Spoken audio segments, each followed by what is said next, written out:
Hi hello welcome to Yashu and Khushi channel. ನಾನು ರಾಮುವನ್ನು ಪ್ರೀತಿಸುತ್ತಿದ್ದೇನೆ, ಆದರೆ ಆತನು ಬಡವನು. ಅದಕ್ಕೆ ನಮ್ಮ ಮನೆಯವರು ನನ್ನನ್ನು ಶ್ರೀಮಂತ ಕುಟುಂಬಕ್ಕೆ ಕೊಟ್ಟು ಮದುವೆ ಮಾಡಬೇಕು ಅಂದುಕೊಂಡರು. ಈ ಕಾರಣದಿಂದ ನಾವು ಮನೆ ಬಿಟ್ಟು ಓಡಿ ಹೋಗಿ ಮದುವೆ ಮಾಡಿಕೊಂಡೆವು. ಕಷ್ಟ ಸಮಯದಲ್ಲೂ ಸಹ ನಾವು ತುಂಬ ಸಂತೋಷವಾಗಿ ಇದ್ದೆವು. ನಮಗೆ ಮಗ ಹುಟ್ಟಿದ ಮೇಲೆ ನಮ್ಮ ಸಂತೋಷ ಇನ್ನೂ ಜಾಸ್ತಿ ಆಯಿತು. ಆದರೆ ಒಂದು ದಿನ ಸಡನ್ನಾಗಿ ರಾಮು ಸತ್ತು ಹೋಗಿದ್ದಾನೆ ಎಂದು ವಿಷಯ ತಿಳಿಯಿತು.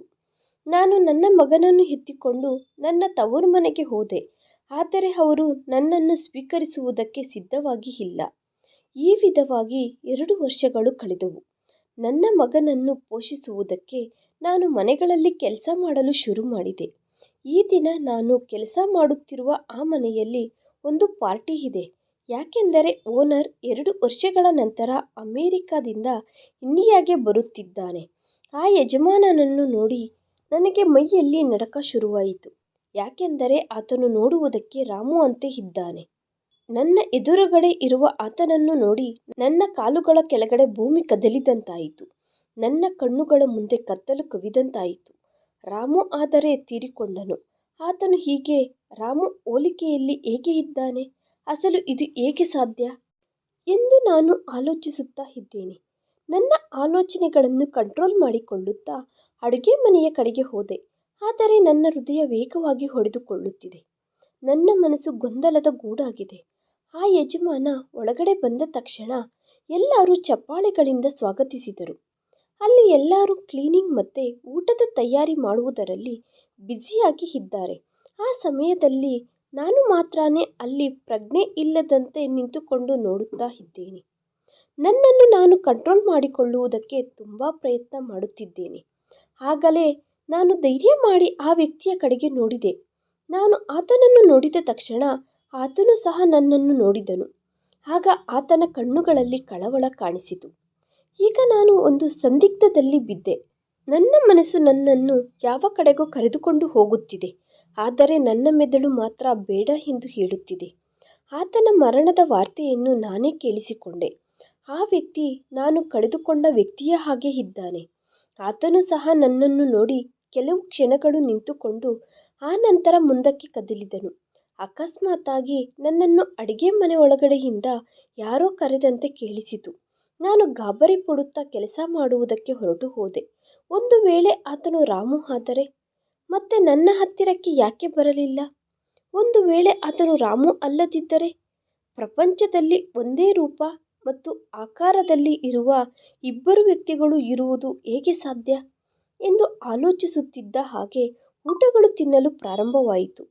ಅತಿಥಿಗಳೆಲ್ಲ ತಿನ್ನುವ ಕೆಲಸದಲ್ಲಿ ನಿಮಗ್ನರಾದರು.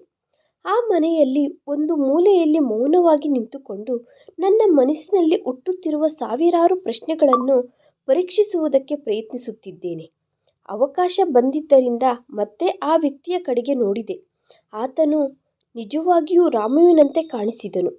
ಆದರೆ ಆತನ ಸ್ಟೈಲ್, ಬಟ್ಟೆಗಳು ಹಾಗೂ ಮಾತನಾಡುವ ವಿಧಾನ ನನ್ನ ರಾಮುವಿಗೆ ಪೂರ್ತಿಯಾಗಿ ವಿರುದ್ಧವಾಗಿ ಇದ್ದಾವೆ. ಊಟ ತಿಂದಿದ್ದು ಮುಗಿದ ಮೇಲೆ ನಾನು ಟೇಬಲ್ ಅನ್ನು ಕ್ಲೀನ್ ಮಾಡುತ್ತಿದ್ದಾಗ ಹಠಾತ್ತಾಗಿ ಯಾರೋ ನನ್ನ ಹೆಸರನ್ನು ಕರೆದರು. ನಡುಗುತ್ತಿರುವ ಕೈಗಳಿಂದ ನನ್ನ ಸೆರಗನ್ನು ಸರಿ ಮಾಡಿಕೊಳ್ಳುತ್ತಾ ಭಯದಿಂದ ನಿಧಾನವಾಗಿ ತಲೆ ಮೇಲಕ್ಕೆ ಎತ್ತಿದೆ. ಆತನು ನನ್ನ ಮುಂದೆ ನಿಂತುಕೊಂಡು ಇದ್ದಾನೆ. ಅದೇ ಕಣ್ಣುಗಳು, ಅದೇ ಮುಖ, ಆದರೆ ಆತನ ಶೈಲಿಯಲ್ಲಿ ಒಂದು ವಿಚಿತ್ರ ಕಾಣಿಸಿತು.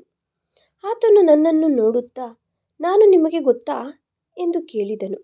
ಆತನ ಪ್ರಶ್ನೆ ಕೇಳಿಸಿಕೊಂಡ ನನ್ನ ಮನಸ್ಸು ಮಂಕಾಯಿತು. ಆತನು ನಿಜವಾಗಿ ರಾಮು ಆಗಿದ್ದರೆ ನನ್ನನ್ನು ಯಾವಾಗಲೂ ಇಂತಹ ಪ್ರಶ್ನೆ ಕೇಳುವುದಿಲ್ಲ. ಯಾಕೆಂದರೆ ಆತನು ನನ್ನನ್ನು ತನ್ನ ಪ್ರಾಣಕ್ಕಿಂತ ಜಾಸ್ತಿ ಪ್ರೀತಿಸಿದನು. ಆಗ ನನಗೆ ನಂಬಿಕೆ ಬಂದಿತು, ಆತನು ನನ್ನ ರಾಮು ಅಲ್ಲ, ಇದೆಲ್ಲ ನನ್ನ ಭ್ರಮೆ ಎಂದು. ನಿನ್ನ ಹೆಸರು ಅರ್ಪಿತಾನಾ? ಆತನು ನನ್ನನ್ನು ಈ ಪ್ರಶ್ನೆ ಕೇಳಿದಾಗ ನನ್ನ ಹೃದಯ ಒಡೆದುಕೊಳ್ಳುವುದು ನಿಂತು ಹೋಯಿತು. ನನ್ನ ಕಣ್ಣುಗಳು ನನ್ನನ್ನು ಮೋಸ ಮಾಡುತ್ತಿದ್ದಾವಾ? ವಿಧಿಬರಹ ನನ್ನ ಜೊತೆ ಬೇರೆ ಆಟ ಆಡುತ್ತಿದೆಯಾ? ನಾನು ಸಹ ಏನು ಮಾತನಾಡಲಾಗಲಿಲ್ಲ. ನಾನು ತುಂಬ ಕಷ್ಟದಿಂದ ನಿಧಾನವಾಗಿ ತಲೆ ಅಲ್ಲಾಡಿಸಿದೆ. ಆ ನಂತರ ನಾನು ಸಹ ನಿಮ್ಮ ಹೆಸರು ರಾಮುನಾ ಎಂದು ಕೇಳಿದೆ. ನನ್ನ ಮಾತು ಕೇಳಿ ಆತ ವಿಚಿತ್ರವಾದ ಕಣ್ಣುಗಳಿಂದ ನನ್ನ ಕಡೆ ನೋಡಿ ನನ್ನ ಹೆಸರು ರಾಮು ಅಲ್ಲ ಪ್ರವೀಣ್ ಅಂದಾಗ ಆತನ ಧ್ವನಿ ತುಂಬ ಅಪರಿಚಿತವಾಗಿ ಇದೆ. ನಾನು ತುಂಬ ಭಯಪಟ್ಟೆ. ಬಹುಶಃ ಆತನು ನನ್ನ ನಿಸ್ಸಹಾಯಕತೆಯನ್ನು ಕಂಡು ಹಿಡಿದಂತೆ ಇದ್ದಾನೆ. ಆದ್ದರಿಂದ ಆತನು ನನ್ನನ್ನು ಕೇಳಿದನು, ನೀನು ನನ್ನನ್ನು ತುಂಬ ಶ್ರದ್ಧೆಯಿಂದ ನೋಡುತ್ತಿದ್ದೀಯ. ಅದಕ್ಕೆ ಕೇಳಿದೆ, ನಿನಗೆ ನಾನು ಗೊತ್ತಾ? ಇಲ್ಲದಿದ್ದರೆ ನನ್ನ ಹತ್ತಿರ ನಿನಗೇನಾದರೂ ಕೆಲಸ ಇದೆಯಾ?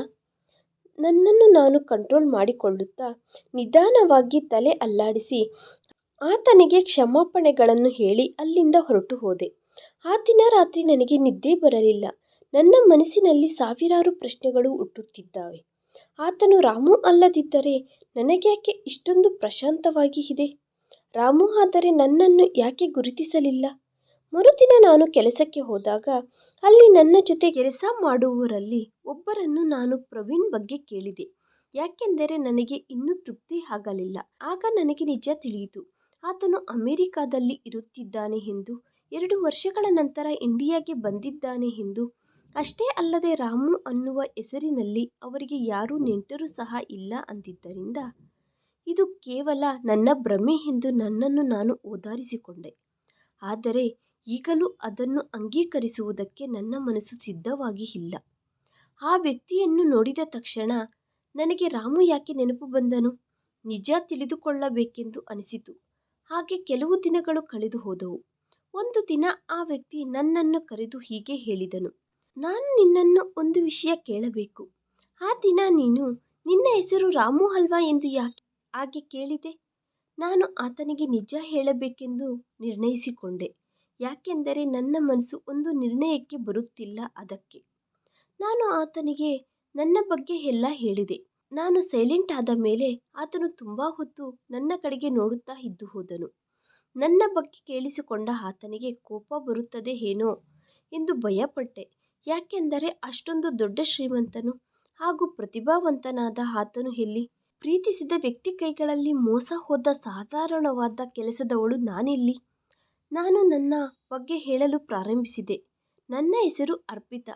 ನಾನು ಬೆಂಗಳೂರಿನಲ್ಲಿ ವಾಸಿಸುತ್ತಿದ್ದೆ. ನಾನು ಶ್ರೀಮಂತ ಕುಟುಂಬದಲ್ಲಿ ಜನ್ಮಿಸಿದೆ. ನಮ್ಮ ತಂದೆಗೆ ಇಂಪೋರ್ಟ್ ಮತ್ತು ಎಕ್ಸ್ಪೋರ್ಟ್ ಸಂಬಂಧಿಸಿದ ಬಿಸ್ನೆಸ್ಗಳು ಇದ್ದಾವೆ. ಅದಕ್ಕೆ ನಮಗೆ ಹಣಕ್ಕೆ ಕೊರತೆ ಇರಲಿಲ್ಲ. ನಮ್ಮ ಅಮ್ಮ ಸೋಷಿಯಲ್ ವರ್ಕರ್. ಆಕೆ ಒಂದು NGO ಅನ್ನು ನಡೆಸುತ್ತಿದ್ದಾಳೆ. ನಾವು 3 ಅಕ್ಕ ತಂಗಿಯರು ಇದ್ದೆವು. ಎಲ್ಲರಿಗಿಂತ ನಾನೇ ದೊಡ್ಡವಳು. ನನ್ನ ನಂತರ 2 ತಂಗಿಯರು ಹುಟ್ಟಿದರು. ಅವರು ಟ್ವಿನ್ಸ್. ಆದರೆ ನಮ್ಮ ತಂದೆಗೆ ಮಾತ್ರ ಆತನ ಬಿಸ್ನೆಸ್ ನೋಡಿಕೊಳ್ಳುವುದಕ್ಕೆ ಒಬ್ಬ ಮಗ ಬೇಕು ಎಂದು ಅಂದುಕೊಳ್ಳುತ್ತಿದ್ದರು. ಆದರೆ ಆ ವಿಧಿ ಬರಹ ಆಡಿದ ವಿಚಿತ್ರ ನಾಟಕ ಏನೆಂದರೆ, ನಮ್ಮ ಅಮ್ಮ 2 ಟ್ವಿನ್ಸ್ ಮಕ್ಕಳಿಗೆ ಜನ್ಮ ಕೊಡುವ ಸಮಯದಲ್ಲಿ ಆಕೆ ಮತ್ತೆ ತಾಯಿ ಆಗುವ ಸಾಮರ್ಥ್ಯತೆಯನ್ನು ಕಳೆದುಕೊಂಡಳು. ಆ ಕಾರಣದಿಂದ ಆಕೆ ತುಂಬ ಬಾಧೆ ಪಡುತ್ತಿದ್ದಳು. ಅಪ್ಪನ ಹತ್ತಿರ ಹಣಕ್ಕೆ ಎಂತಹುದೇ ಕೊರತೆ ಇಲ್ಲ. ಆದ್ದರಿಂದ ಅಮ್ಮನಿಗೆ ಗಂಡು ಮಗು ಹುಟ್ಟುವ ಹಾಗೆ ಟ್ರೀಟ್ಮೆಂಟ್ ಕೊಡಿಸುವ ಪ್ರಯತ್ನ ಮಾಡಿದರು. ಆದರೆ ಆತನು ಎಷ್ಟು ಪ್ರಯತ್ನಗಳು ಮಾಡಿದರೂ ಅದು ಸಾಧ್ಯವಾಗಲಿಲ್ಲ. ಅಮ್ಮನಿಗೆ ಟ್ರೀಟ್ಮೆಂಟ್ ಕೊಡಿಸುವುದಕ್ಕೆ ಅಪ್ಪ ದೇಶ ವಿದೇಶಗಳಿಗೆ ಅತ್ಯುತ್ತಮ ಡಾಕ್ಟರ್ಗಳ ಹತ್ತಿರಕ್ಕೆ ಕರೆದುಕೊಂಡು ಹೋದರು. ಆದರೆ ಆತನಿಗೆ ಪ್ರತಿಯೊಂದು ಹತ್ತಿರಾನೂ ನಿರಾಸೆ ಎದುರಾಯಿತು. ಆತನ ಕೋರಿಕೆ ತೀರದೇ ಇದ್ದಿದ್ದಕ್ಕೆ ಒಂದು ಗಂಡು ಮಗುವನ್ನು ದತ್ತತೆ ತೆಗೆದುಕೊಳ್ಳಬೇಕು ಅಂದುಕೊಂಡನು. ಆದರೆ ನಮ್ಮ ಅಮ್ಮ ನಮ್ಮಪ್ಪನ ನಿರ್ಣಯಕ್ಕೆ ಗಟ್ಟಿಯಾಗಿ ನಿರಾಕರಿಸಿದಳು. ಬೇರೆಯವರ ಮಗುವನ್ನು ನಮ್ಮ ಮಗುವಾಗಿ ಭಾವಿಸಿ ಬೆಳೆಸುವುದಕ್ಕೆ ತುಂಬ ಧೈರ್ಯ ಬೇಕು. ನಮ್ಮ ಅಮ್ಮ ಆಕೆಯನ್ನು ಆಕೆಯೇ ಬಲಹೀನಳಾಗಿ ಭಾವಿಸುತ್ತಿದ್ದಳು. ನಮ್ಮ ಅಮ್ಮ ನಮ್ಮ 3 ಅಕ್ಕ ತಂಗಿಯರನ್ನು ತುಂಬ ಪ್ರೀತಿಸುತ್ತಿದ್ದಳು. ದತ್ತತೆ ತೆಗೆದುಕೊಳ್ಳುವ ಮಗುವಿನಿಂದ ನಮಗೆ ಏನಾದರೂ ಅನ್ಯಾಯ ನಡೆಯುತ್ತದೆಯೇನೋ ಎಂದು ನಮ್ಮ ಅಮ್ಮ ಯಾವಾಗಲೂ ಭಯ ಪಡುತ್ತಾ ಇರುತ್ತಿದ್ದಳು. ಈ ವಿಷಯದ ಮೇಲೆ ನಮ್ಮ ತಂದೆ ತಾಯಿಯ ಮಧ್ಯೆ ತುಂಬ ಚರ್ಚೆಗಳು ನಡೆದವು. ಕೊನೆಗೆ ನಮ್ಮ ಅಮ್ಮನ ಮಾತೇ ನಡೆಯಿತು.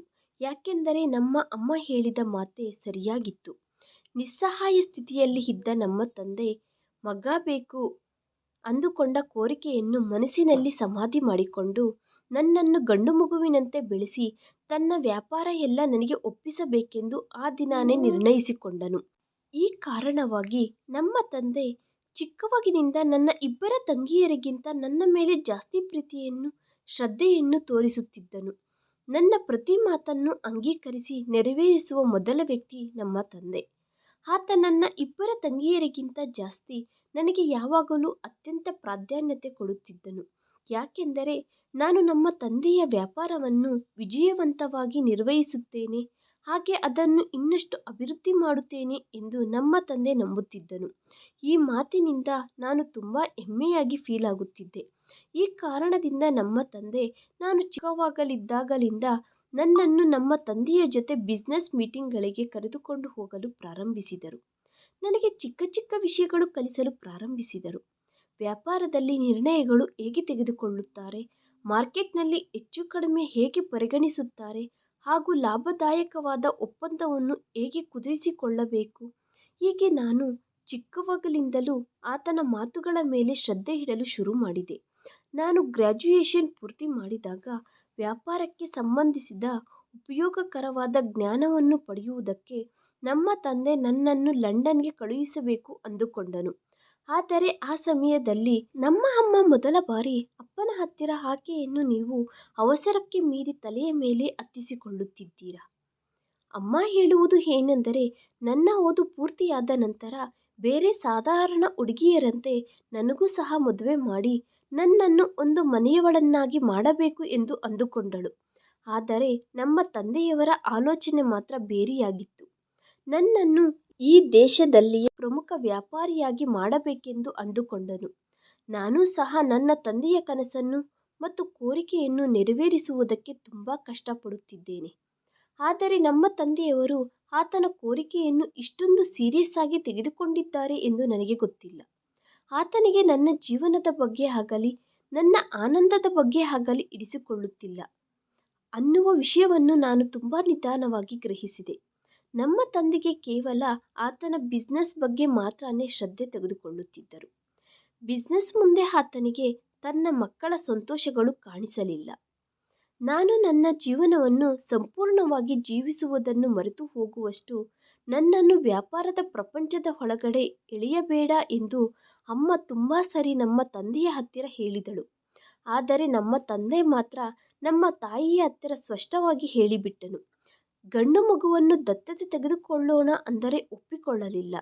ಆದ್ದರಿಂದ ನನಗೆ ಇಷ್ಟವಾದ ಜೀವನವನ್ನು ನನ್ನ ಮಗಳಿಂದ ತೀರಿಸಿಕೊಳ್ಳಬಹುದು ಅಂದಿದ್ದರಿಂದ ನಮ್ಮ ತಂದೆಯ ಮಾತುಗಳು ಕೇಳಿಸಿಕೊಂಡ ನಮ್ಮ ತಾಯಿ ನಿಸ್ಸಹಾಯತೆಯಿಂದ ಮೌನವಾಗಿ ಇದ್ದು ಹೋದಳು.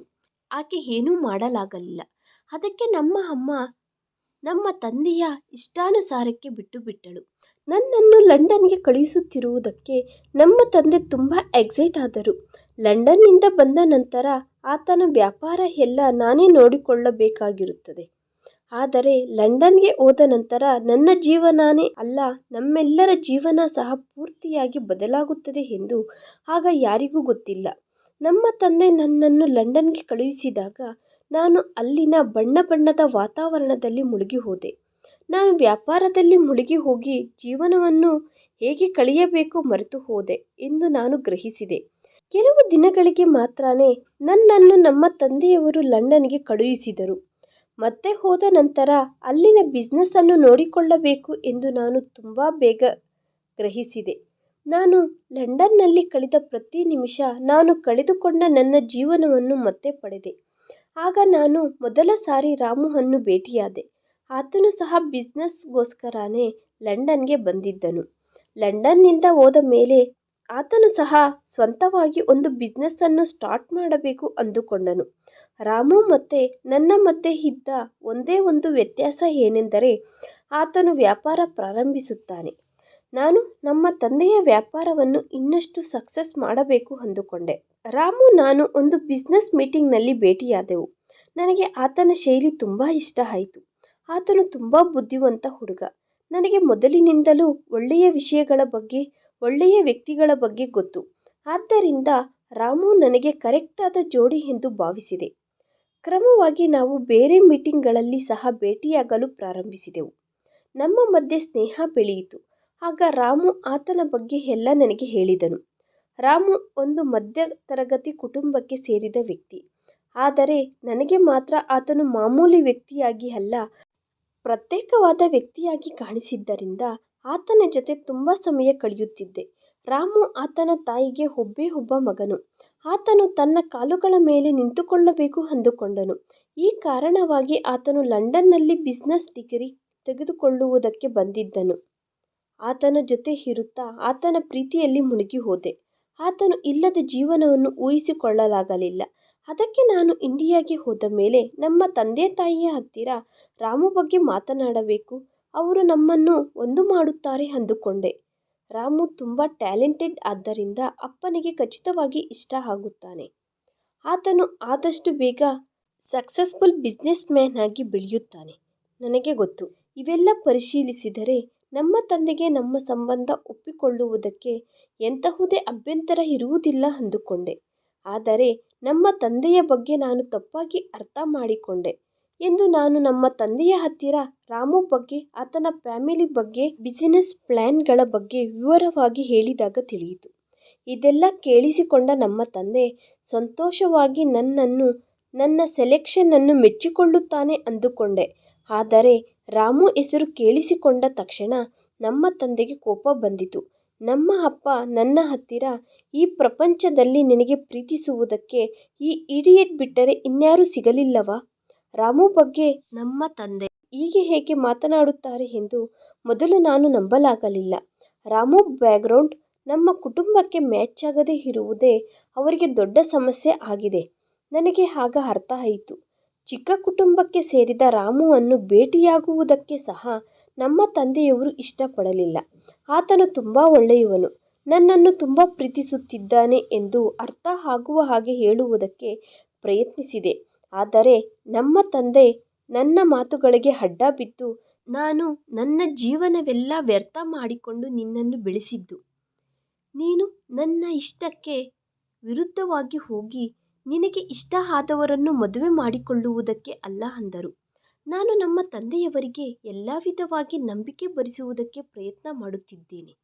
ನಾನು ಮತ್ತೆ ರಾಮು ಸೇರಿ ಬಿಸ್ನೆಸ್ಸನ್ನು ನೋಡಿಕೊಳ್ಳುತ್ತಾ, ಇನ್ನೂ ಅಭಿವೃದ್ಧಿ ಮಾಡುತ್ತಾ, ತುಂಬ ಕಡಿಮೆ ಸಮಯದಲ್ಲಿ ಜಾಸ್ತಿ ಲಾಭಗಳು ಬರುವ ಹಾಗೆ ಮಾಡುತ್ತೇವೆ ಎಂದು ನಮ್ಮ ತಂದೆಗೆ ಎಲ್ಲ ವಿಧವಾಗಿ ಭರವಸೆ ಕೊಟ್ಟೆ. ಆದರೆ ಈ ಮಾತುಗಳು ಕೇಳಿಸಿಕೊಂಡ ತಕ್ಷಣ ನಮ್ಮ ತಂದೆ ನನ್ನನ್ನು ಜೋರಾಗಿ ಹೊಡೆದು, ನಿನಗೆ ಎಷ್ಟು ಧೈರ್ಯ ಇದ್ದರೆ ಒಬ್ಬ ಇಡಿಯಟ್ ಕೈಯಲ್ಲಿ ನನ್ನ ಬಿಸ್ನೆಸ್ಸನ್ನು ನಡೆಸುತ್ತೇನೆ ಅನ್ನುತ್ತೀಯ? ಇಷ್ಟು ಚಿಕ್ಕ ವಿಷಯಕ್ಕೆ ನಮ್ಮ ತಂದೆ ನನ್ನ ಮೇಲೆ ಕೈ ಎತ್ತುತ್ತಿದ್ದಾರೆ ಅಂದರೆ ನಂಬಲಾಗಲಿಲ್ಲ. ಆತ ಇಲ್ಲಿಯ ತನಕ ನನ್ನ ಹತ್ತಿರ ಜೋರಾಗಿ ಮಾತನಾಡಿದ್ದೇ ಇಲ್ಲ. ನಮ್ಮ ತಂದೆಗೆ ನನ್ನ ಅಭಿಪ್ರಾಯ ಹೇಳಿದಾಗ ಆತ ಕೇವಲ ಇದರ ಬಗ್ಗೆ ಮಾತ್ರನೇ ಬಾಧೆಪಟ್ಟನು. ನಾನು ಒಬ್ಬ ಬಡವನ ಹುಡುಗನ ಜೊತೆ ಮದುವೆ ಮಾಡಿದರೆ ಸುತ್ತಮುತ್ತಲಿನವರು ಏನೆಂದುಕೊಳ್ಳುತ್ತಾರೆ ಎಂದು ಗೊಂದಲಕ್ಕೆ ಈಡಾದನು. ಆ ಸಮಯದಲ್ಲಿ ಅಮ್ಮ ಅಪ್ಪನನ್ನು ಒಪ್ಪಿಸುವುದಕ್ಕೆ ತುಂಬ ಪ್ರಯತ್ನಗಳು ಮಾಡಿದಳು. ಆದರೆ ಅಪ್ಪ ತುಂಬ ಮಂಡಿಯಾಗಿ ಇದ್ದರು. ನಾನು ಸಹ ಆತನ ಮುದ್ದಿನ ಮಗಳು. ನಾನು ನನ್ನ ಮಾತುಗಳಿಗೆ ಕಟ್ಟುನಿಟ್ಟಾಗಿ ಇರುತ್ತೇನೆ. ನಮ್ಮ ತಂದೆ ಆತನ ಮಾತುಗಳಿಗೆ ಕಟ್ಟುನಿಟ್ಟಾಗಿ, ರಾಮು ಜೊತೆ ನೀನು ಜೀವನವನ್ನು ಕಳೆಯಬೇಕು ಅಂದುಕೊಂಡರೆ ಈ ಲೈಫ್ ಸ್ಟೈಲನ್ನು ಬಿಟ್ಟು ಬಿಡಬೇಕು ಎಂದು ಸ್ಪಷ್ಟವಾಗಿ ಹೇಳಿದರು. ಇದರ ಅರ್ಥ ನಾನು ರಾಮುವನ್ನು ಬಿಟ್ಟು ಹೋಗುವುದು ಅಸಾಧ್ಯ, ಆದ್ದರಿಂದ ನನ್ನನ್ನು ಅವರ ಜೀವನದೊಳಗಡೆಯಿಂದ ತಪ್ಪಿಸುತ್ತಿದ್ದಾರೆ ಎಂದು ನಾನು ಶಾಕ್ ಆದೆ. ರಾಮು ಹತ್ತಿರ ನಾನು ಜೀವಿಸುವುದನ್ನು ಕಲಿತುಕೊಂಡೆ. ಜೀವನದಲ್ಲಿ ಕಪ್ಪು ಬಿಳುಪು ಅಲ್ಲದೆ ಇನ್ನೂ ಎಷ್ಟೋ ಬಣ್ಣಗಳು ಇದ್ದಾವೆ ಎಂದು, ನಾವು ಕೋರಿಕೊಂಡ ಜಾಗದಲ್ಲಿ ಅವುಗಳನ್ನು ತುಂಬಿಕೊಳ್ಳಬಹುದು ಎಂದು ಹೇಳಿದ ವ್ಯಕ್ತಿ ನನ್ನ ಜೀವನದ ಒಳಗಡೆ ಬರದಿದ್ದರೆ ನಾನು ಬ್ಲಾಕ್ ಅಂಡ್ ವೈಟ್ ಬಿಸ್ನೆಸ್ ಜೀವನದಲ್ಲಿಯೇ ಇದ್ದು ಹೋಗುತ್ತಿದ್ದೆ. ಇದು ನನಗೆ ತುಂಬ ಕಠಿಣವಾದ ನಿರ್ಣಯ. ನಾನು ನನ್ನ ತಂದೆ ತಾಯಿಯವರನ್ನು ಬಿಟ್ಟು ಹೊರಟು ಹೋದೆ. ಅವರು ನನ್ನ ಜೀವನವನ್ನು ಮುಂದಕ್ಕೆ ನಡೆಸುವುದು ಹೇಗೆ ಎಂದು ಹೇಳಿಕೊಟ್ಟರು. ಆದರೆ ರಾಮು ಮಾತ್ರ ನನ್ನ ಜೀವನವನ್ನು ಕಳೆಯುವುದು ಹೇಗೆ ಎಂದು ಹೇಳಿಕೊಟ್ಟನು. ರಾಮು ಜೊತೆ ಕಲರ್ಫುಲ್ ಲೈಫನ್ನು ಕಳೆಯಬೇಕೆಂದು ಕೊನೆಗೆ ನನ್ನ ಜೀವನದಲ್ಲಿ ಅತ್ಯಂತ ಕಷ್ಟವಾದ ನಿರ್ಣಯವನ್ನು ತೆಗೆದುಕೊಂಡೆ. ನಮ್ಮ ತಂದೆಯವರು ಕೊಡುವ ಸೌಕರ್ಯಗಳನ್ನು ರಾಮು ಯಾವತ್ತಿಗೂ ಕೊಡುವುದಿಲ್ಲ ಎಂದು ನಮ್ಮ ತಂದೆ ನನ್ನನ್ನು ತುಂಬ ಬೆದರಿಸಿದನು. ಆದರೆ ಜೀವನದಲ್ಲಿ ಮಜಾ ಇಲ್ಲದ ಆ ಸೌಕರ್ಯಗಳ ಸುಖಗಳ ಬಗ್ಗೆ ನಾನು ಇಡಿಸಿಕೊಳ್ಳಲಿಲ್ಲ. ನಮ್ಮ ತಂದೆಯವರ ಮನೆಯಲ್ಲಿ ಎಲ್ಲ ಸೌಕರ್ಯಗಳು ಇದ್ದರೂ ನನಗೆ ಲಭಿಸದ ಮನಃಶಾಂತಿ, ಸಂತೋಷ ಮಾತ್ರ ರಾಮು ಜೊತೆ ಲಂಡನ್ನಲ್ಲಿ ಇದ್ದಾಗ ಲಭಿಸಿದವು. ಅಮ್ಮ ನನ್ನನ್ನು ತಡೆದು ಅಪ್ಪನನ್ನು ಒಪ್ಪಿಸುವುದಕ್ಕೆ ತುಂಬ ಪ್ರಯತ್ನಿಸಿದಳು. ಆದರೆ ಆ ಸಮಯದಲ್ಲಿ ನಮ್ಮ ತಂದೆ ನನಗಿಂತ ಬೇರೆಯವರ ಬಗ್ಗೆ ಆಲೋಚಿಸಿದರು. ಒಬ್ಬ ಬಡವನನ್ನು ಇಷ್ಟು ದೊಡ್ಡ ಮನೆಗೆ ಅಳಿಯನನ್ನಾಗಿ ಮಾಡಿಕೊಂಡಿದ್ದಾರೆ ಎಂದು, ಅದು ನನ್ನ ತಂಗಿಯರ ಮೇಲೆ ಎಂತಹ ಪ್ರಭಾವ ತೋರಿಸುತ್ತದೆ ಎಂದು ವಿವರಿಸುತ್ತಾ ನನ್ನನ್ನು ಪ್ರೀತಿಯಿಂದ ಹೊರಬೀಳಿಸುವುದಕ್ಕೆ ಪ್ರಯತ್ನಿಸಿದರು. ನೀನು ಹೀಗೆ ಎದುರು ನಿಂತರೆ ಅದು ನಿನ್ನ ತಂಗಿಯರ ಮೇಲೆ ಎಂತಹ ಪ್ರಭಾವ ತೋರಿಸುತ್ತದೆಯೋ ನಿನಗೆ ಗೊತ್ತಾ? ನಾಳೆ ಆಕೆ ಸಹ ಯಾರೋ ಒಬ್ಬ ವ್ಯಕ್ತಿಯನ್ನು ಕರೆದುಕೊಂಡು ಬಂದು ಮನೆಯಲ್ಲಿ ಕುಳಿಸುತ್ತಾಳೆ ಅಂದರು. ಆದರೆ ನನಗೆ ಗೊತ್ತು, ನನ್ನ ಇಬ್ಬರ ತಂಗಿಯರು ನನ್ನಷ್ಟು ಧೈರ್ಯ ದೃಢತ್ವ ಇಲ್ಲ ಎಂದು. ನಮ್ಮ ತಂದೆಗೆ ವಿರುದ್ಧವಾಗಿ ಅವರು ನಿರ್ಣಯವನ್ನು ತೆಗೆದುಕೊಳ್ಳುವುದಿಲ್ಲ. ತಂದೆ ತಾಯಿಗೆ ವಿರುದ್ಧವಾಗಿ ಮದುವೆ ಮಾಡಿಕೊಳ್ಳಬಾರದೆಂದು ಅವರು ಕೋರಿಕೊಂಡವರನ್ನು ಕೋರಿಕೊಂಡ ಜಾಗದಲ್ಲಿ ಮದುವೆ ಮಾಡಿಕೊಳ್ಳಬೇಕೆಂದು ನನ್ನನ್ನು ಒಪ್ಪಿಸುವುದಕ್ಕೆ ರಾಮು ಪ್ರಯತ್ನಿಸಿದನು. ಆದರೆ ರಾಮು ಇಲ್ಲದೆ ನಾನು ಜೀವನ ಕಳೆಯುವುದಕ್ಕೆ ಆಗುವುದಿಲ್ಲ. ತುಂಬ ಪ್ರೀತಿಸುತ್ತಿದ್ದೇನೆ. ಅದಕ್ಕೆ ನನ್ನ ತಂದೆ ತಾಯಿಯವರನ್ನು ಬಿಟ್ಟು ರಾಮು ಹತ್ತಿರಕ್ಕೆ ಬಂದು ಬಿಟ್ಟೆ. ನಮ್ಮ ತಂದೆ ತಾಯಿಯವರ ಮನೆಯನ್ನು ಬಿಟ್ಟು ಹೋಗುತ್ತಿದ್ದಾಗ ನನಗೆ ಬಾಧೆ ಅನಿಸಿತು. ಆದರೆ ಯಾವುದೋ ಒಂದು ದಿನ ರಾಮು ವಿಜಯವಂತ ವ್ಯಾಪಾರದ ವ್ಯಕ್ತಿ ಆದಾಗ ನಮ್ಮ ತಂದೆ ನನ್ನನ್ನು ಕ್ಷಮಿಸಿ ನನ್ನ ಜೊತೆ ರಾಜು ಅನ್ನು ಸಹ ಅಂಗೀಕರಿಸುತ್ತಾನೆ ಎಂದು ನನ್ನ ಮನಸ್ಸಿನಲ್ಲಿ ಎಲ್ಲೋ ಒಂದು ಆಸೆ ಇತ್ತು. ಆಗ ನಾನು ಮತ್ತೆ ರಾಮು ಜೊತೆ ಅದೇ ಮನೆಗೆ ಬರುತ್ತೇನೆ ಅಂದುಕೊಂಡೆ. ಆದರೆ ಇದೇ ನನ್ನ ದೊಡ್ಡ ತಪ್ಪು. ನನ್ನ ಜೀವನದಲ್ಲಿ ನಂತರ ಏನು ನಡೆಯುತ್ತದೆಯೋ ನನಗೆ ಗೊತ್ತಿಲ್ಲ. ನಾನು ರಾಮುವನ್ನು ಮದುವೆ ಮಾಡಿಕೊಂಡೆ. ಆತನ ಜೊತೆ ಆತನ ಚಿಕ್ಕ ಮನೆಗೆ ಬಂದೆ. ಅಲ್ಲಿ ಆತನ ವಯಸ್ಸಾದ ತಾಯಿ ಒಂಟರಿಯಾಗಿ ವಾಸಿಸುತ್ತಿದ್ದಳು. ಆಕೆ ತುಂಬ ಒಳ್ಳೆ ಮಹಿಳೆ. ನನ್ನನ್ನು ತುಂಬ ಪ್ರೀತಿಯಿಂದ ಹತ್ತಿರಕ್ಕೆ ತೆಗೆದುಕೊಂಡಳು. ನಾನು ನಮ್ಮ ತಂದೆ ತಾಯಿಗೆ ವಿರುದ್ಧವಾಗಿ ಮದುವೆ ಮಾಡಿಕೊಂಡು ಬಂದೆ ಅನ್ನುವ ಭಾವನೆ ನನಗೆ ಬರದ ವಿಧವಾಗಿ ನನ್ನನ್ನು ಮಗಳಂತೆ ನೋಡಿಕೊಂಡಳು. ರಾಮು ತಂದೆ ಒಬ್ಬ ಆರ್ಮಿ ಅಧಿಕಾರಿ. ಕೆಲವು ವರ್ಷಗಳ ಹಿಂದೆ ತೀರಿಕೊಂಡರು. ಆತನು ಆತನಷ್ಟಕ್ಕೆ ಆತನೇ ಏನಾದರೂ ಮಾಡಬೇಕೆಂದು ಪ್ರಯತ್ನಿಸುತ್ತಿದ್ದಾನೆ.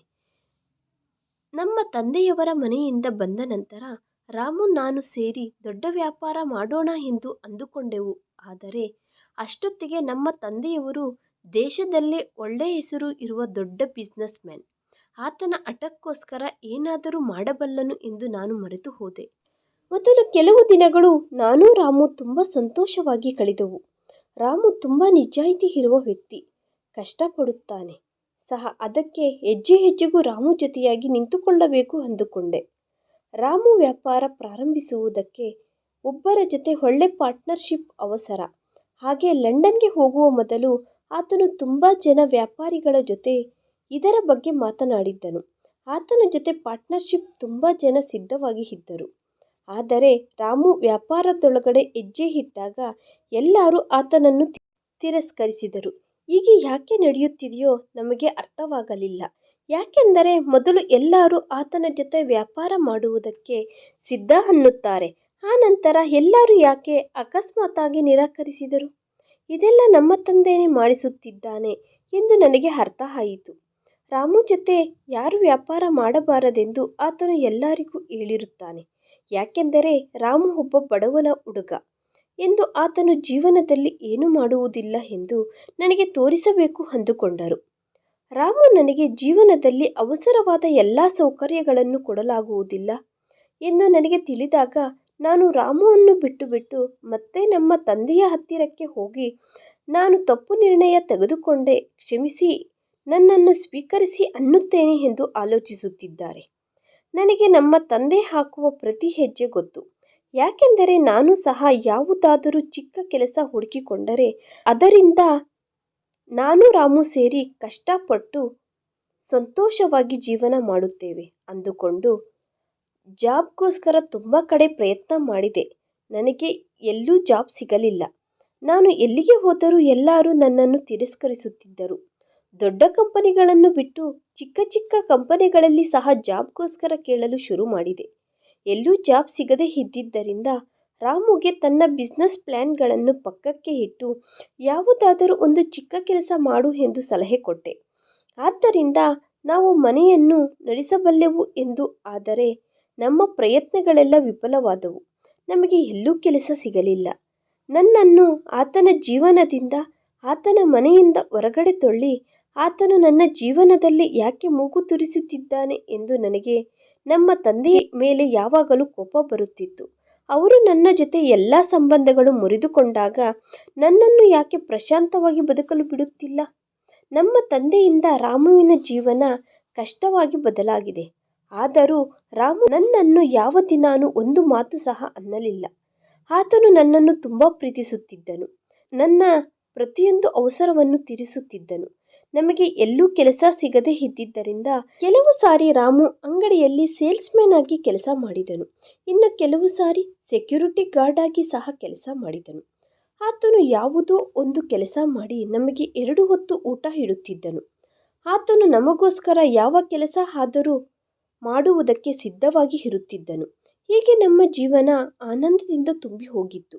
ಆದರೆ ಮನೆಯ ಪರಿಸ್ಥಿತಿಗಳು ದಿನದಿನಕ್ಕೂ ಇನ್ನಷ್ಟು ಹದಗೆಡುತ್ತಿತ್ತು. ಆಗಲೇ ನಮ್ಮ ಜೀವನದಲ್ಲಿ ಹೊಸ ಸಂತೋಷ ಬಂದಿತು. ಮದುವೆಯಾದ 1 ವರ್ಷದ ನಂತರ ನಮಗೆ ಮಗ ಹುಟ್ಟಿದನು. ನಾವು ತುಂಬಾ ಸಂತೋಷ ಪಟ್ಟೆವು. ಯಾವುದೋ ಒಂದು ದಿನ ಈ ಮಗುಗೋಸ್ಕರ ಆದರೂ ನಮ್ಮ ತಂದೆ ನಮ್ಮನ್ನು ಒಪ್ಪಿಕೊಂಡು ಹತ್ತಿರಕ್ಕೆ ತೆಗೆದುಕೊಳ್ಳುತ್ತಾನೆ ಅನ್ನುವ ನಂಬಿಕೆ ನನಗೆ ಬಂದಿತು. ನಾನು ಆತನಿಗೆ ಸ್ವಂತ ಮಗಳು. ಎಷ್ಟು ದಿನ ಎಂದು ಆತನು ನನ್ನನ್ನು ಹಿಂಸಿಸುತ್ತಾನೆ. ನನ್ನ ಕಷ್ಟಗಳನ್ನು ನೋಡಿ ಪಶ್ಚಾತ್ತಾಪ ಪಟ್ಟು ನನ್ನನ್ನು ರಾಮುವನ್ನು ಅಂಗೀಕರಿಸುತ್ತಾನೆ ಅಂದುಕೊಂಡೆ. ನನ್ನ ಮಗ ನಂದೀಶ್ ಸ್ವಲ್ಪ ದೊಡ್ಡವನು ಆದ ಮೇಲೆ ನನ್ನ ಜೀವನದಲ್ಲಿ ಒಂದು ದೊಡ್ಡ ಬಿರುಗಾಳಿ ಬಂದಿತು. ಇದು ನಾನು ಯಾವಾಗಲೂ ಊಹಿಸಲಿಲ್ಲ. ನನ್ನ ಜೀವನ ಇಷ್ಟಕ್ಕೂ ಮುಂಚೆಗಿಂತ ಚೆನ್ನಾಗಿರಬೇಕೆಂದು ನಾನು ಕನಸುಗಳು ಕಂಡೆ. ಆದರೆ ಈಗ ಜೀವನ ನನಗೆ ಒಂದು ಹೊಸ ಪರೀಕ್ಷೆಗೆ ಇಡುತ್ತಿದೆ ಎಂದು ನನಗೆ ಗೊತ್ತಿಲ್ಲ. ನಾನು ಕಿಚನ್ನಲ್ಲಿ ಡಿನ್ನರ್ ರೆಡಿ ಮಾಡುವ ಕೆಲಸದಲ್ಲಿ ನಿಮಗ್ನಳಾಗಿದ್ದೆ. ರಾಮುಗೆ ದೊಡ್ಡ ಅಪಘಾತ ನಡೆದಿದೆ ಎಂದು ವಿಷಯ ಬಂದಿತು. ಅಲ್ಲಿ ಇರುವವರು ಕೆಲವರು ಬಂದು ಒಂದು ದೊಡ್ಡ ರೋಡಿನ ಅಪಘಾತದಲ್ಲಿ ರಾಮು ತೀವ್ರವಾಗಿ ಗಾಯಗೊಂಡಿದ್ದಾನೆ ಎಂದು, ಆತನನ್ನು ಆಸ್ಪತ್ರೆಗೆ ಕರೆದುಕೊಂಡು ಹೋಗಿದ್ದಾರೆ ಎಂದು, ಗಂಭೀರವಾದ ಸ್ಥಿತಿಯಲ್ಲಿ ಇದ್ದಾನೆ ಎಂದು ಹೇಳಿದರು. ಈ ವಿಷಯ ಕೇಳಿಸಿಕೊಂಡ ನಂತರ ನಾನು ಪ್ರಜ್ಞೆ ತಪ್ಪಿ ಬಿದ್ದು ಹೋದೆ. ನಂತರ ನಾನಿದ್ದೇನೆ ಎಂದು ರಾಮು ತಾಯಿಗೆ ಧೈರ್ಯ ಹೇಳಿ ನಂದೀಶನ್ನು ಎತ್ತಿಕೊಂಡು ಹಾಸ್ಪಿಟಲ್ ಕಡೆಗೆ ಹೋದೆ. ನಾನು ಹಾಕುವ ಪ್ರತಿ ಹೆಜ್ಜೆಯೂ ಭಾರವಾಗಿ ಬದಲಾಯಿತು. ನನ್ನ ಜೀವನವನ್ನು ಯಾರೋ ನನ್ನ ಕೈಗಳಿಂದ ಕಿತ್ತುಕೊಳ್ಳುತ್ತಿದ್ದ ಹಾಗೆ ಅನಿಸಿತು. ನಾನು ಆಸ್ಪತ್ರೆಗೆ ಹೋದಾಗ ನನ್ನ ಕಿವಿಗೆ ಒಂದು ಕೆಟ್ಟ ವಿಷಯ ಕೇಳಿಸಿತು. ರಾಮು ಈ ಲೋಕದಲ್ಲಿ ಇಲ್ಲ ಎಂದು ಹೇಳಿದರು. ಆತನಿಗೆ ಗಾಯಗಳು ತುಂಬ ತೀವ್ರವಾಗಿ ತಗಲಿದ್ದಾವೆ. ಆತನನ್ನು ಬದುಕಿಸುವುದು ಅಸಾಧ್ಯ ಅಂದರು. ಅದನ್ನು ಕೇಳಿಸಿಕೊಂಡ ರಾಮು ತಾಯಿಗೆ ಎದೆನೋವು ಬಂದಿತು. ರಾಮು ತೀರಿಕೊಂಡಿದ್ದಾನೆ ಅನ್ನುವ ಬಾಧೆ ಆಕೆಗೆ ತಡೆದುಕೊಳ್ಳಲಾಗಲಿಲ್ಲ. ಆತನು ಆಕೆಗೆ ಒಬ್ಬೇ ಒಬ್ಬ ಮಗನು. ಈ ಪ್ರಪಂಚದಲ್ಲಿ ಆಕೆಗೆಂದು ಉಳಿದಿರುವ ಒಬ್ಬ ವ್ಯಕ್ತಿ ರಾಮು ಮಾತ್ರ. ಈ ವಿಷಯ ಕೇಳಿಸಿಕೊಂಡ ಆ ತಾಯಿ ಈ ಬಾಧೆಯನ್ನು ಹೇಗೆ ಸಹಿಸಿಕೊಳ್ಳುತ್ತಾಳೆ? ಅದಕ್ಕೆ ರಾಮು ಜೊತೆ ಆಕೆ ಸಹ ಆ ಕ್ಷಣದಲ್ಲಿಯೇ ಈ ಲೋಕವನ್ನು ಬಿಟ್ಟು ಹೊರಟು ಹೋದಳು. ನನ್ನ ಕೈಕಾಲುಗಳು ನಡುಗುತ್ತಿದ್ದಾವೆ. ನಾನು ರಾಮುವನ್ನು ಸಹ ನೋಡಲಿಲ್ಲ. ಆತನ ತಾಯಿ ಈ ಲೋಕವನ್ನು ಬಿಟ್ಟು ಬಿಡುವುದನ್ನು ನೋಡಿದ ನಂತರ ನನಗೆ ಆತ್ಮಹತ್ಯೆ ಮಾಡಿಕೊಳ್ಳಬೇಕೆಂದು ಅನಿಸಿತು. ಆದರೆ ನಾನು ನನ್ನ ಮಗ ನಂದೀಶ್ಗೋಸ್ಕರ ಬದುಕಿರಬೇಕಾಗಿ ಬಂದಿತು. ಅದೇ ನನಗೆ ರಾಮುವಿನ ಪ್ರತಿರೂಪವಾಗಿ ಉಳಿದು ಹೋಯಿತು. ನಾನು ಧೈರ್ಯ ಮಾಡಿಕೊಂಡು ರಾಮು ಆಕ್ಸಿಡೆಂಟ್ ಬಗ್ಗೆ ನಮಗೆ ಹೇಳಿದ ರಾಮು ಸ್ನೇಹಿತನ ಜೊತೆ ಮನೆಗೆ ಬಂದೆ. ಆದರೆ ಖಾಲಿಯಾಗಿ ಇರುವ ಮನೆಯನ್ನು ನೋಡಿದ ತಕ್ಷಣ ನಾನು ಪ್ರಜ್ಞೆ ತಪ್ಪಿ ಕೆಳಗಡೆ ಬಿದ್ದು ಹೋದೆ. 4 ದಿನಗಳು ಪ್ರಜ್ಞೆ ತಪ್ಪಿದ ಸ್ಥಿತಿಯಲ್ಲಿ ಇದ್ದು, ನನಗೆ ಪ್ರಜ್ಞೆ ಬರುವ ಸಮಯಕ್ಕೆ ರಾಮು ಮತ್ತು ಆತನ ತಾಯಿಯ ಅಂತ್ಯಕ್ರಿಯೆಗಳು ನಡೆದು ಹೋಗಿದ್ದವು. ನಾನು ಜೋರಾಗಿ ಕಿರುಚುತ್ತಾ ಅಳುತ್ತಾ ಇದ್ದೇನೆ. ಯಾಕೆಂದರೆ ಅಷ್ಟೊತ್ತಿಗೆ ರಾಮು ಮತ್ತೆ ಆತನ ತಾಯಿ ಅಂತ್ಯಕ್ರಿಯೆಗಳು ಆಗಿ ಹೋಗಿದ್ದವು. ರಾಮುವನ್ನು ಕೊನೆಯ ಸಾರಿ ಸಹ ನೋಡಲಾಗಲಿಲ್ಲ. ಒಂದು ಕ್ಷಣದಲ್ಲಿ ನನ್ನ ಪ್ರಪಂಚ ಎಲ್ಲ ಕತ್ತಲಾಗಿ ಹೋಯಿತು. ನಮ್ಮ ತಂದೆಯವರ ಮನೆಯಿಂದ ಹೊರಗಡೆ ಬಂದಾಗ ತುಂಬಾ ಬಲವಾಗಿ ಇದ್ದ ನಾನು ಈಗ ಪೂರ್ತಿಯಾಗಿ ಬಲಹೀನಳಾಗಿದ್ದೇನೆ. ಈಗ ನಾನು ನಂದೀಶ್ ಒಂಟರಿಯಾಗಿ ಉಳಿದು ಹೋದೆವು. ಮತ್ತೆ ನಮ್ಮ ತಂದೆಯವರ ಮನೆಗೆ ಹೋಗುವುದು ತಪ್ಪು. ನನಗೆ ಬೇರೆ ದಾರಿ ಕಾಣಿಸಲಿಲ್ಲ. ಯಾಕೆಂದರೆ ನಾನು ನಂದೀಶನ್ನು ಒಂಟರಿಯಾಗಿ ನೋಡಿಕೊಳ್ಳಲಾಗುವುದಿಲ್ಲ. ನನ್ನನ್ನು ನೋಡಿಕೊಳ್ಳುವ ವ್ಯಕ್ತಿ ಯಾರಾದರೂ ಇದ್ದಿದ್ದರೆ ಬಹುಶಃ ನಾನು ನಂದೀಶನ್ನು ನೋಡಿಕೊಳ್ಳುತ್ತಿದ್ದೇನೇನೋ. ನಾನು ನಮ್ಮ ತಂದೆಯವರ ಮನೆಗೆ ಹೋದ ತಕ್ಷಣ ಆತನು ನನ್ನ ಮುಂದೆ ಹೊಸ ಪರೀಕ್ಷೆ ಇಟ್ಟನು. ನಾನು ರಾಮು ಮಗುವನ್ನು ಬಿಟ್ಟು ಬಿಟ್ಟರೇನೆ ಆತನು ನನ್ನನ್ನು ಅಂಗೀಕರಿಸುತ್ತೇನೆ ಅಂದನು. ಆದರೆ ನಾನು ಆತನ ಮಾತುಗಳನ್ನು ಹೇಗೆ ಅಂಗೀಕರಿಸಬಲ್ಲೆನು? ರಾಮು ನನ್ನ ಪ್ರಾಣ, ನಂದೀಶ್ ನನ್ನ ಪ್ರಾಣ. ನಾನು ಅಷ್ಟೊತ್ತಿಗೆ ನನ್ನ ಜೀವನವನ್ನು ಕಳೆದುಕೊಂಡಿದ್ದೇನೆ. ಆದರೆ ನನ್ನ ಪ್ರಾಣವನ್ನು ನನ್ನ ಜೀವನದಿಂದ ಹೇಗೆ ಕಳೆದುಕೊಳ್ಳುತ್ತೇನೆ? ನನ್ನ ಪರಿಸ್ಥಿತಿಯನ್ನು ನೋಡಿ ನಮ್ಮ ತಂದೆ ಕರುಣೆ ತೋರಿಸುತ್ತಾರೇನೋ ಅಂದುಕೊಂಡೆ. ಆದರೆ ನಿರಾಸೆಯಿಂದ ನನ್ನನ್ನು ಬಾಗಿಲಿನ ಹೊರಗಡೆಯಿಂದಲೇ ಹಿಂದಕ್ಕೆ ಕಳುಹಿಸಿಬಿಟ್ಟರು. ಎಲ್ಲಿಯಾದರೆ ನಾನು ರಾಮು ಜೊತೆ ನನ್ನ ಜೀವನವನ್ನು ಕಳೆಯಬೇಕು ಎಂದು ಕನಸುಗಳು ಕಂಡೆನೋ, ಅದೇ ಬಾಗಿಲಿನ ಹತ್ತಿರದಿಂದ ನನ್ನ ಮಗ ನಂದೀಶನ್ನು ಕರೆದುಕೊಂಡು ಹಿಂದಕ್ಕೆ ಬಂದುಬಿಟ್ಟೆ. ಆದರೆ ನನ್ನ ಕನಸು ನನಸಾಗುವ ಮೊದಲೇ ರಾಮು ನನ್ನನ್ನು ಒಬ್ಬಂಟಿಯಾಗಿ ಬಿಟ್ಟು ಹೊರಟು ಹೋದರು. ಈಗ ಏನು ಮಾಡಬೇಕೋ ತಿಳಿಯದೆ ನಾನು ಆ ಖಾಲಿ ಮನೆಯಲ್ಲಿ ಒಂಟಿಯಾಗಿ ಇದ್ದೇನೆ. ನಮಗೆ 2 ಹೊತ್ತು ಊಟ ಇಡುವುದಕ್ಕೋಸ್ಕರ ಕಷ್ಟಪಡುವ ಏಕೈಕ ವ್ಯಕ್ತಿ ರಾಮು. ನಾನು ಕಷ್ಟಪಟ್ಟು ಕೆಲಸ ಮಾಡುವುದಿಲ್ಲ ಎಂದು ಅಲ್ಲ, ನಾನು ಕೆಲಸ ಮಾಡಬಲ್ಲೆ. ಆದರೆ ಈಗ ನಂದೀಶನ್ನು ಯಾರು ನೋಡಿಕೊಳ್ಳುತ್ತಾರೆ? ನಾನು ನಂದೀಶನ್ನು ಯಾರ ಹತ್ತಿರ ಬಿಟ್ಟು ಹೋಗಬೇಕು? ನಂದೀಶ್ ಭವಿಷ್ಯತ್ತನ್ನು ಸುರಕ್ಷಿತವಾಗಿ ಇಡುವ ದಾರಿ ನನಗೆ ಕಾಣಿಸಲಿಲ್ಲ. ಆ ಸಮಯದಲ್ಲಿ ನಾನು ನನ್ನ ಮಗುವನ್ನು ಭಾರವಾಗಿ ಭಾವಿಸಲು ಶುರು ಮಾಡಿದಾಗ ನಾನೊಬ್ಬ ನಿಸ್ಸಹಾಯಕ ತಾಯಿಯಾಗಿ ಬದಲಾದಂತೆ ಅನಿಸಿತು. ಯಾಕೆಂದರೆ ಪರಿಸ್ಥಿತಿಗಳು ನನ್ನನ್ನು ಬಲವಂತ ಮಾಡಿದವು. ಆದರೆ ನಾನು ಯಾವುದಾದರೂ ತಪ್ಪು ನಿರ್ಧಾರ ತೆಗೆದುಕೊಳ್ಳುವ ಮೊದಲೇ ರಾಮು ಸ್ನೇಹಿತರಲ್ಲಿ ಒಬ್ಬರು ನನಗೆ ಒಂದು ದೊಡ್ಡ ಕಾಲೋನಿ ಬಗ್ಗೆ ಹೇಳಿದರು. ನಾನು ಅಲ್ಲಿಗೆ ಹೋದರೆ ನನಗೆ ಮತ್ತೆ ನಂದೀಶ್ ಸಮಸ್ಯೆಗೆ ಪರಿಹಾರ ಸಿಗುತ್ತದೆ ಎಂದು ಹೇಳಿದರು. ನಾನು ನಂದೀಶನ್ನು ನನ್ನ ಮಡಿಲಲ್ಲಿ ಎತ್ತುಕೊಂಡು ಆ ಕಾಲೋನಿ ಕಡೆಗೆ ಹೋದೆನು. ಯಾಕೆಂದರೆ ನನ್ನ ಮಗುವಿಗೋಸ್ಕರ ನಾನು ಬದುಕಬೇಕು. ಇದರಲ್ಲಿ ಅಮಾಯಕನ ತಪ್ಪು ಏನೂ ಇಲ್ಲ. ಆ ಕಾಲೋನಿ ತುಂಬ ದೊಡ್ಡದು. ಅಲ್ಲಿ ವಿಲಾಸವಂತವಾದ ಹಾಗೂ ದೊಡ್ಡ ಮನೆಗಳು ನಿರ್ಮಿಸಲ್ಪಟ್ಟಿವೆ. ಆ ಮನೆಗಳು ನೋಡುತ್ತಿದ್ದರೆ ನನಗೆ ಕಣ್ಣೀರು ಬಂದವು. ಯಾಕೆಂದರೆ ನಾನು ಸಹ ಒಂದು ಕಾಲದಲ್ಲಿ ಇಂತಹ ಮನೆಯಲ್ಲಿ ಇದ್ದೆ. ಆದರೆ ನಾನು ನನ್ನ ಕಣ್ಣೀರನ್ನು ಒರೆಸಿಕೊಳ್ಳುತ್ತಿದ್ದೇನೆ. ಯಾಕೆಂದರೆ ಈಗ ಈ ದೊಡ್ಡ ಮನೆಗಳ ಮೇಲೆ ಕೋರಿಕೆ ನನ್ನ ಹೃದಯದಿಂದ ಅಳಿಸಿ ಹೋಗಿದೆ. ಆ ಕೋರಿಕೆ ತುಂಬ ಕಾಲದ ಹಿಂದೆ ಸತ್ತು ಹೋಯಿತು. ತುಂಬ ಕಷ್ಟಪಟ್ಟು ಈ ಕಾಲೋನಿಯಲ್ಲಿ ಕೆಲವು ಮನೆಗಳಲ್ಲಿ ಮನೆ ಕೆಲಸದವಳಾಗಿ ಕೆಲಸಕ್ಕೆ ಸೇರಿದೆ. ನನ್ನ ಹತ್ತಿರ ಹೈ ಕ್ವಾಲಿಫೈಡ್ ಡಿಗ್ರಿ ಇದ್ದಾವೆ.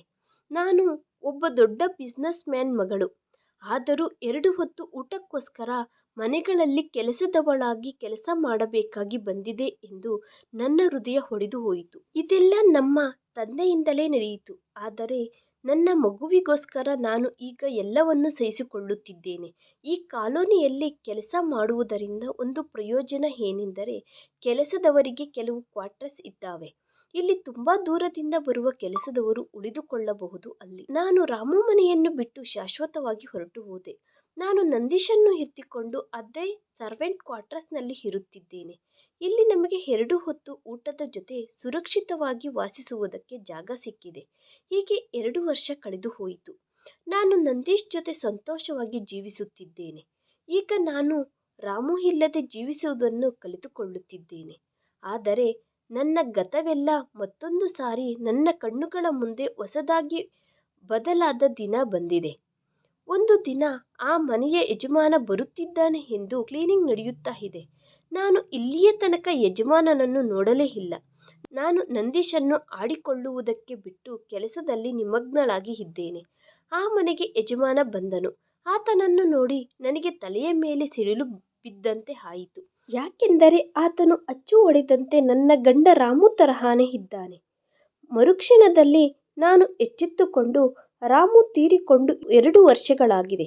ಇನ್ನೂ ಎಲ್ಲಿಂದ ಬರುತ್ತಾನೆ ಅಂದುಕೊಂಡೆ. ಆದರೆ ಆತನನ್ನು ನಾನು ದಿನಪೂರ್ತಿ ಬಚ್ಚಿಟ್ಟು ನೋಡುತ್ತಿದ್ದೇನೆ. ಆತ ಸಹ ಆ ವಿಷಯ ಗಮನಿಸಿದನು. ಅಲ್ಲಿ ಕೆಲಸ ಮಾಡುವವರ ಹತ್ತಿರ ನನ್ನ ಬಗ್ಗೆ ಕೇಳಿದರು. ನನ್ನ ಹತ್ತಿರಕ್ಕೆ ಬಂದು ಅರ್ಪಿತಾ ಅಂದರೆ ನೀವೇನಾ ಅಂದರು. ನನಗೆ ಆಗ ಅನಿಸಿತು, ರಾಮು ಆಗಿದ್ದರೆ ನನ್ನನ್ನು ಗುರುತು ಹಿಡಿಯುತ್ತಿದ್ದರು. ಆದರೆ ಈತನು ರಾಮು ಅಲ್ಲ ಎಂದು ತೀರ್ಮಾನಿಸಿಕೊಂಡೆ.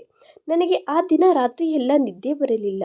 ಕೆಲವು ದಿನಗಳ ನಂತರ ನಮ್ಮ ಯಜಮಾನ ನನ್ನನ್ನು ಆತನ ಹತ್ತಿರಕ್ಕೆ ಕರೆದರು. ಆತನನ್ನು ಹತ್ತಿರದಿಂದ ನೋಡಿ ನನ್ನ ಮನಸ್ಸು ಆಕರ್ಷಿತ ಆಗುತ್ತಿದೆ. ನಮ್ಮ ಯಜಮಾನ ಆತನ ಹೆಸರು ಪ್ರವೀಣ್ ಎಂದು ಆತನ ಗತ ಜೀವನದ ಬಗ್ಗೆ ನನಗೆ ಹೇಳಿದನು. ಅದನ್ನು ಕೇಳಿ ನನಗೆ ಉಸಿರು ನಿಂತು ಹೋದಂತೆ ಆಯಿತು. ನನಗೆ ಬಾಯಿಂದ ಮಾತು ಹೊರಬರಲಿಲ್ಲ. 2 ವರ್ಷಗಳ ಹಿಂದೆ ಆತನ ಜೀವನದಲ್ಲಿ ನಡೆದ ಘಟನೆಯ ಬಗ್ಗೆ ಹೇಳಿದರು. ಆಗ ಆತನಿಗೆ ಯಾವುದೋ ಆಕ್ಸಿಡೆಂಟ್ ನಡೆದಂತೆ ಕಣ್ಣುಗಳು ತೆಗೆದು ನೋಡಿದರೆ ಚೆನ್ನಾಗಿ ಹಣ ಇರುವ ಅವರ ಮನೆಯಲ್ಲಿ ಇದ್ದಂತೆ ಗುರುತಿಸಿದನು. ಆದರೆ ದುರದೃಷ್ಟಕರವಾದ ವಿಷಯ ಏನೆಂದರೆ ಆತ ತನ್ನ ಗತವನ್ನು ಮರೆತು ಹೋದಂತೆ ಹೇಳಿದರು. ಆ ಮನೆಯಲ್ಲಿ ಒಬ್ಬ ವಯಸ್ಸಾದ ಮುದುಕ ಇದ್ದನು. ಆತನೇ ನನ್ನ ಹೆಸರು ಪ್ರವೀಣ್ ಎಂದು ಹೇಳಿದರು. ಆತನಿಗೆ ಸಂತಾನ ಇಲ್ಲ. ಅದಕ್ಕೆ ಆತನ ಜೊತೆನೇ ನನ್ನನ್ನು ಅಮೆರಿಕಾಗೆ ಕರೆದುಕೊಂಡು ಹೋದರು. ಅಲ್ಲಿ ಆತನ ಬಿಸ್ನೆಸ್ಗಳೆಲ್ಲ ನನಗೆ ವಹಿಸಿದರು. ಹಾಗೆ ಈಗ ಇರುತ್ತಿರುವ ಈ ಏರಿಯಾ ಸಹ ಆತ ಸ್ಥಾಪಿಸಿರುವುದೇ. ಆ ಯಜಮಾನನ ಗತ ಜೀವನ ಕೇಳಿ ಸಂತೋಷದಿಂದ ಕುಣಿದಾಡಿದೆ.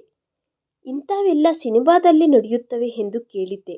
ಆದರೆ ನನ್ನ ಜೀವನದಲ್ಲಿ ಸಹ ಹೀಗೆ ನಡೆಯುತ್ತದೆ ಎಂದು ನಾನು ಊಹಿಸಲಾಗಲಿಲ್ಲ. ನನಗೆ ನಾನು ಕಳೆದುಕೊಂಡ ಜೀವನ ಮತ್ತೆ ಸಿಕ್ಕಿದಂತೆ ಅನಿಸಿತು. ನಾನು ಆತನಿಗೆ ನನ್ನ ಜೊತೆ ಇದ್ದಾಗ ತೆಗೆದುಕೊಂಡ ಫೋಟೋಗಳನ್ನು ತೋರಿಸಿದೆ. ನಂದೀಶ್ ಬಗ್ಗೆ ಸಹ ಆತನಿಗೆ ಹೇಳಿದೆ. ನನ್ನ ಗತ ಜೀವನ ಕೇಳಿ ಆತನ ಕಣ್ಣುಗಳಿಂದ ಕಣ್ಣೀರು ಸುರಿದವು. ಆತನಿಗೆ ಗತ ಜೀವನ ಏನೂ ನೆನಪಿಲ್ಲ. ಆದರೆ ನನ್ನ ಜೊತೆ ನಂದೀಶನ್ನು ಮತ್ತು ಫೋಟೋಗಳನ್ನು ನೋಡಿ ಆತನು ಉದ್ವೇಗಕ್ಕೆ ಗುರಿಯಾದನು. ನಂದೀಶ್ನಲ್ಲಿ ರಾಮು ಹೋಲಿಕೆಗಳು ಎತ್ತಿ ಕಾಣಿಸುತ್ತಿದ್ದಾವೆ. ಆತನ ಹೆಸರು ರಾಮು ಎಂದು ಆತನು ನಂಬಿದನು. ಆದರೆ ಒಂದು ವಿಷಯದಲ್ಲಿ ನೋವು ಇದೆ. ಆತನಿಗೆ ನಾನು ಗತ ಜೀವನದ ನೆನಪು ಬರೆಸದೇ ಇರಬಹುದು. ಆದರೆ ಯಾವಾಗಲಾದರೂ ಆತನಿಗೆ ಗತ ಜೀವನ ನೆನಪು ಬರುತ್ತದೆಯೋ ಆಗ ಆತನ ತಾಯಿಯ ಮರಣಕ್ಕೆ ನನ್ನ ತಂದೆಯನ್ನು ಹೊಣೆ ಮಾಡುತ್ತಾನೆ ಅಂದುಕೊಳ್ಳುತ್ತಿದ್ದೇನೆ. ಯಾಕೆಂದರೆ ಅವರಿಂದಲೇ ನಮ್ಮ ಜೀವನ ಇಷ್ಟು ತಿರುವುಗಳು ತಿರುಗಿದೆ. ನಾನು ನನ್ನ ತಂದೆಯನ್ನು ಪೂರ್ತಿಯಾಗಿ ವಿಸ್ಮರಿಸಿದೆ. ನಾನು ತುಂಬ ಸರಿ ಜೀವನದ ಮೇಲೆ ವಿರಕ್ತಿ ಹೊಂದಿ ನಂದೀಶ್ ಜೊತೆ ಸೇರಿ ಆತ್ಮಹತ್ಯೆ ಮಾಡಿಕೊಳ್ಳಬೇಕು ಅಂದುಕೊಂಡೆ. ಒಂದು ವೇಳೆ ನಾನು ಆತ್ಮಹತ್ಯೆ ಮಾಡಿಕೊಂಡಿದ್ದರೆ ಈ ದಿನ ರಾಮು ರೂಪದಲ್ಲಿ ಮತ್ತೆ ನನ್ನ ಜೀವನ ನನಗೆ ಆನಂದವಾಗಿ ಸಿಗುತ್ತಿರಲಿಲ್ಲ. ಈ ಕತೆ ಮುಕ್ತಾಯವಾಗಿತ್ತು. ಈ ವಿಡಿಯೋ ನಿಮಗೆ ಇಷ್ಟವಾಗಿದ್ದರೆ ಪ್ಲೀಸ್ ಲೈಕ್ ಮಾಡಿ, ಶೇರ್ ಮಾಡಿ, ಸಬ್ಸ್ಕ್ರೈಬ್ ಮಾಡ್ಕೊಳ್ಳೋದು ಮಾತ್ರ ಮರಿಬೇಡಿ. ತಪ್ಪದೆ ಕಾಮೆಂಟ್ ಮಾಡಿ. Thanks for watching video.